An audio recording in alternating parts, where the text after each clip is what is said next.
Hey guys, Dr. Holly here, and I am going to do my very last accountability post for the New Year's Revolution Challenge.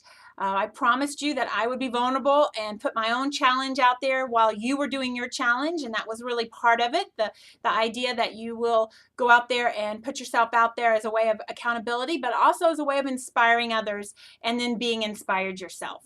So I did the 12-week challenge along with you, and I want to report my results. If you remember, I had 3 things that I was working on. The first was weight loss. I set a goal of 20 pounds. I want to report that I lost 14 pounds. So I didn't quite hit my goal, fell about 6 pounds short, but I do feel pretty good about the 14 pounds I lost. Definitely wasn't perfect. I know why I didn't lose my 20 pounds. It's not a shocker to me. There were definitely days that I did not have my nutrition as dialed in as I needed to lose that much weight. There were days when I didn't really prepare my meals. So one of the things that I talk to you about is looking back and saying, okay, what would I do differently? It's not that I expected to be perfect, and it's not that I failed, but when I did slip up, when I didn't stay on plan, when I didn't do what I needed to do to hit that 20 goal, that 20 pound mark, what went wrong? What would I change? How would I change the outcome next time? How can I learn from that failure? How can I learn from that fall? And for me, it really is about meal prep, and it's about making sure I have all my meals here, because once my day starts, feel like I have so little control of it that I have to have my meals ready to go here, and I just didn't do that every day. So I would definitely change that and make that more important and really plan a little bit harder. Also, sleep. For me, I have to get some minimum sleep. Once I start not getting a minimum amount of sleep, everything goes south. My exercise goes south, then my meals go south, and it affects my whole day. So prioritizing sleep, I think, is something I will have to do in the future if I want to be better, if I want to be able to adhere and hit those goals that maybe when I fell off.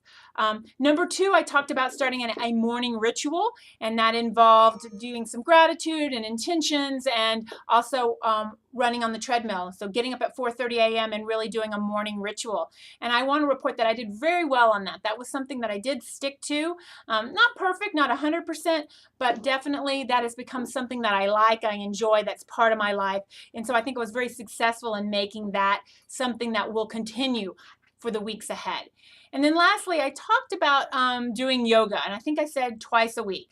And I totally kind of fell apart on that. I started out pretty strong, but that's something that I have not been successful at incorporating into every single week, and something that I want to work on as I move forward. And part of that, once again, is for me to prioritize and make sure I have time to do the things that I want to do, the things that are important to me. So I'm going to be working on that in the weeks ahead. So I just wanted to point out to you that I still feel very much like the challenge was a success. Did I hit my goal exactly? Was I perfect? No. But I am very proud of what I did over this 12-week period of time, and I'm so glad that I did that. I was empowered, I did make changes, and I'm still continuing along the path. It's not over. This isn't the end of the story. This is the beginning. I'm starting the next chapter. I'm moving on, and I'm owning everything that happened because I controlled it, and I control what's going to happen to me in the future when it comes to my behaviors.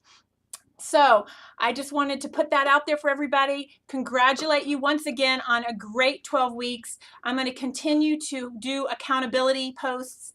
I'm going to continue to have people go public and get vulnerable on my wall. I will do a challenge in the future, but for right now, let's concentrate on the spring. I like to talk about spring cleaning. How can we be smarter? How can we do things that are going to help us in the future and not necessarily work harder, but work smarter? And then, like always, tend that mental garden. We worked so hard on getting our minds right, and so many of you made huge changes. Let's keep that going. You got to tend the garden, and we're going to talk about that more in the weeks and months ahead. So great to hear from everybody, and I'm so excited with all the posts that everybody's been putting out there. Let's keep holding each other accountable, and let's keep the support that we have on this page, and we will see you in the future. Thanks.